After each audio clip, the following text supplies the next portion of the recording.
Student, welcome to विकेस concept. आज हम लोग पढ़ेंगे इंग्लिश ग्रामर, ओके, जिसको हम लोग एकदम बेसिक से स्टार्ट करेंगे और एक एक करके पढ़ेंगे। तो चलिए, इसमें हमारा पहला टॉपिक है पार्ट्स ऑफ स्पीच, ओके। तो सबसे पहले जानते हैं कि पार्ट्स ऑफ स्पीच क्या होता है या पार्ट्स ऑफ स्पीच किसे कहते हैं।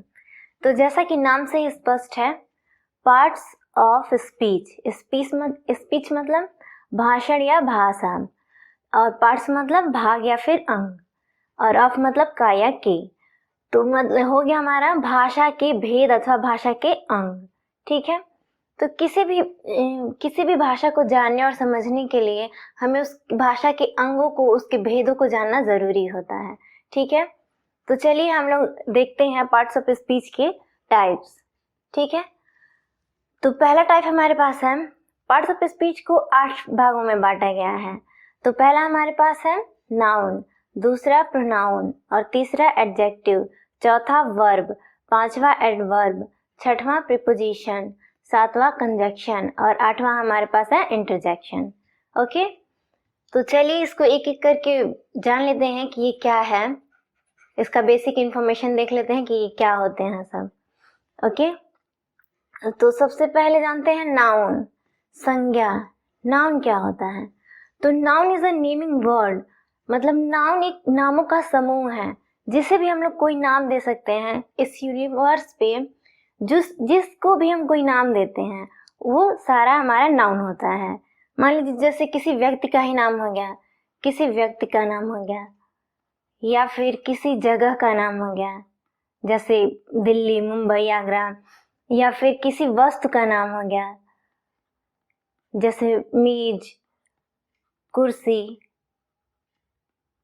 या फिर किसी पदार्थ का ही नाम हो गया, जैसे पानी, जल हो गया, या फिर या हवा ले लीजिए, वायु। ये सारा हमारा नाउन की कैटेगरी में आता है, मतलब जिसे भी हम लोग कोई नाम दे सकते हैं वो सारा हमारा नाउन होता है, ठीक है। अब चलिए अगला देखते हैं। अगला हमारे पास है pronoun.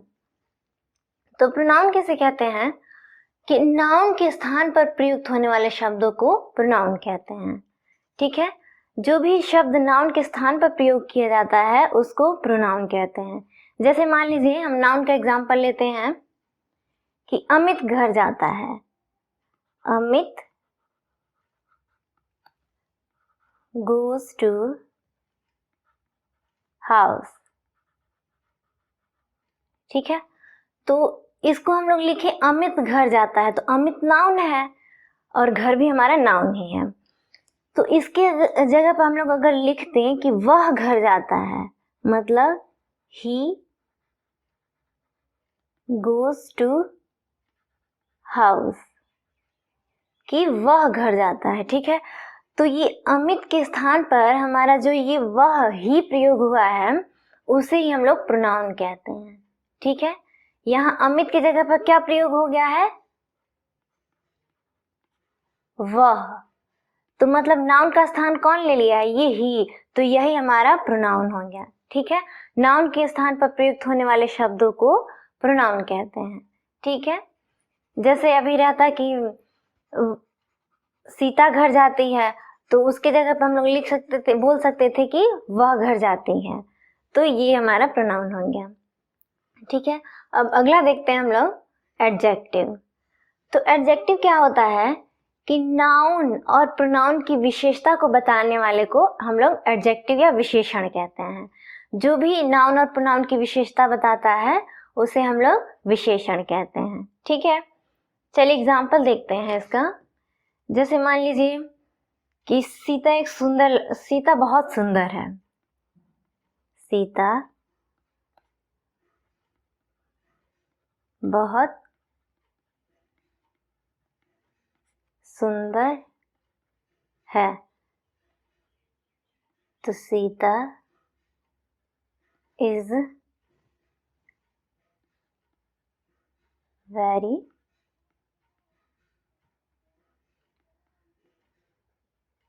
Sita is a very beautiful, ठीक है। तो ये सीता तो नाउन हो गया, ठीक है। अब ये क्या बता रहा है? जो नाउन और प्रोनाउन की विशेषता को बताए। तो मतलब सीता की विशेषता क्या है कि वो बहुत सुंदर है। तो सीता की विशेषता क्या है कि वो बहुत सुंदर है। तो सुंदर होना उसकी विशेषता हो गया, ये विशेषण हो गया, ये हमारा विशेषण हो गया। तो जो भी शब्द नाउन और प्रोनाउन की विशेषता को बताता है वो हमारा विशेषण होता है। तो हमारा विशेषण क्या हो गया, उसका सुंदर होना। ठीक है, तो ये हो गया हमारा विशेषण।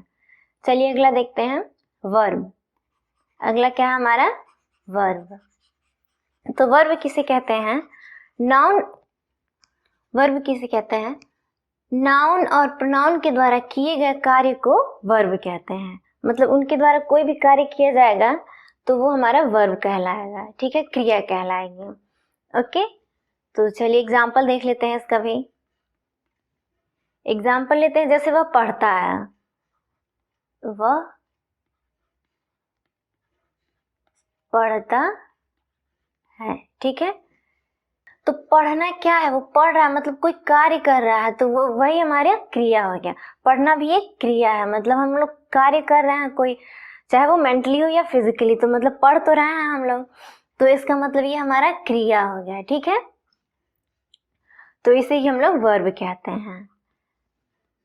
जैसे वह जाता है, ये भी एग्जाम्पल हम लोग लिख सकते हैं। जैसे वह जाता है, तो जाना क्या है हमारा, एक जगह से दूसरी जगह मूव कर रहे हैं, तो वो हमारा क्या हो गया, क्रिया हो गया। ठीक है, चलिए अगला देखते हैं, एडवर्ब। तो एडवर्ब क्या होता है, जो क्रिया की विशेषता को बताए।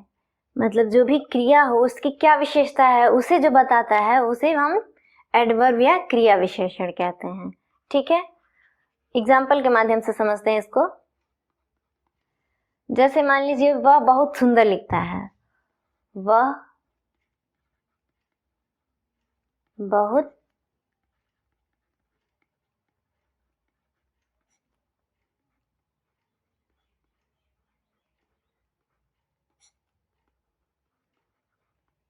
वह बहुत सुंदर लिखता है, ही राइट्स वेरी गुड।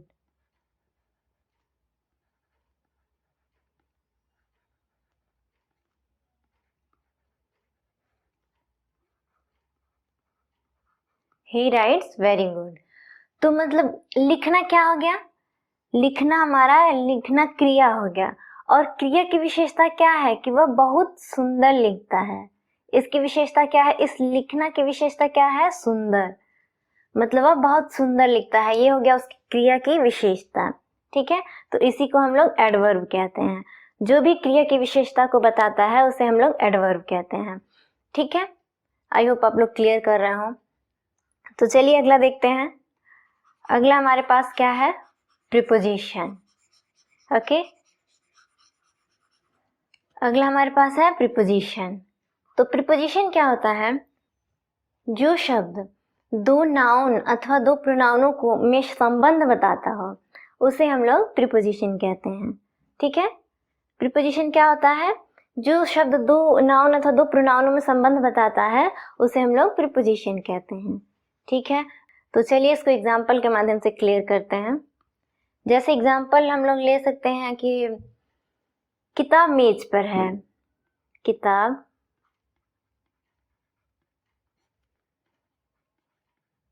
मेज पर है। ठीक है, तो the book is on the table. ठीक है, तो the book is on the table. तो हमारा ये किताब क्या है, नाउन, और मेज क्या है, ये भी नाउन है। तो हमारा ये संबंध कौन बता रहा है कि किताब किस पर है, मेज पर है। किस पर है, तो हमारी जो बुक है इसका संबंध किस, कौन बता रहा है, पर बता रहा है। यहाँ पे ऑन बता रहा है कि the book is on the table, किताब मेज पर है। तो ये जो हमारा संबंध बता रहा है किताब का टेबल से, वही हमारा हो गया प्रीपोजिशन। ठीक है, चलिए अगला देखते हैं। अगला हमारे पास क्या है, कंजक्शन। अगला हमारे पास क्या है, कंजक्शन। तो कंजक्शन क्या होता है, जो दो नाउन अथवा दो प्रोनाउन या फिर दो वाक्यों को जोड़ता है उसको हम लोग कंजक्शन या संयोजक कहते हैं। ठीक है, तो चलिए इसको एग्जाम्पल देखते हैं। एग्जाम्पल लेते हैं हम लोग, जैसे राम एंड श्याम ले लीजिए। Ram and Shyam are brother.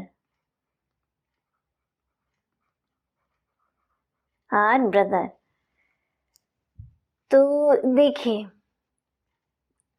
Ram और श्याम इन दोनों को कौन जोड़ रहा है? एंड।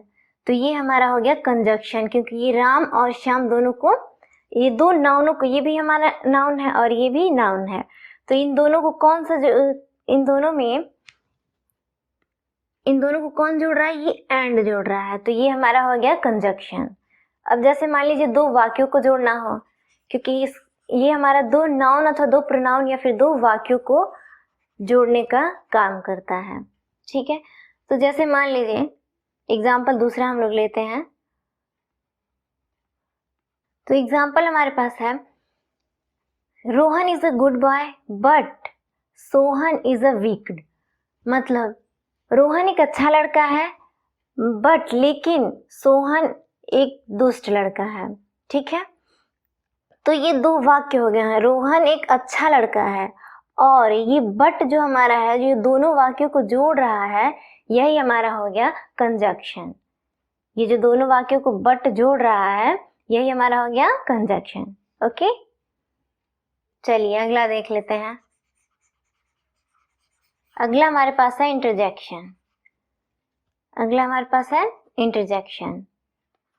तो इंटरजेक्शन क्या होता है? जो हमारे भावों को, जो शब्द हमारे भावों को व्यक्त करते हैं, उन्हें हम लोग इंटरजेक्शन कहते हैं, ठीक है। जैसे मान लीजिए खुश होना या फिर दुखी होना या फिर शॉक होना या फिर सरप्राइज्ड होना, ये सारी चीजें हमारा इंटरजेक्शन के अंदर आती हैं।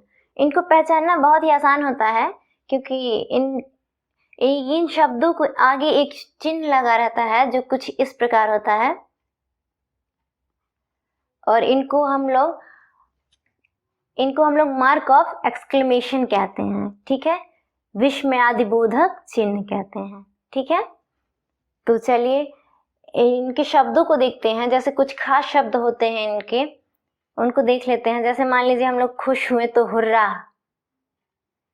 कहते हैं ना, हुर्रा हम लोग जीत गए, या फिर जॉय खुशी का, तो ये भी हमारा हो गया इंटरजेक्शन शब्द। या फिर ओह, जैसे कोई दुख की बात होती है तो हम लोग कहते हैं ना ओह, तो ये भी हमारा हो गया इंटरजेक्शन का ही शब्द। चलिए एग्जाम्पल के माध्यम से इसको और क्लियर करते हैं। एग्जाम्पल लेते हैं हम लोग, जैसे hurrah we have won the match. Hurrah हमने मैच जीत लिया, ठीक है। चलिए एग्जाम्पल लेते हैं।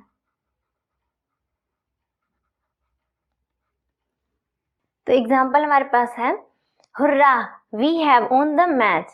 मतलब हम लोग खुशी से कह रहे हैं कि हुर्रा हमने मैच जीत लिया। तो ये जो शब्द है हुर्रा, ये हमारा इंटरजेक्शन शब्द है, कि हम लोग बहुत खुश हैं, मतलब एक सरप्राइज वाला जो खुश होता है उस तरह का। ओके, तो आई होप आप लोग क्लियर कर चुके हैं ये पार्ट्स ऑफ स्पीच के 8 टाइप्स। अगर जो इसे आप लोग एकदम अच्छे से पढ़ना चाहते हैं एक एक टॉपिक को, तो अपकमिंग वीडियो के साथ बने रहिएगा। इसको हम लोग एक एक करके पूरा डिटेल में डिस्कस करेंगे। ओके, तो थैंक्स फॉर वॉचिंग।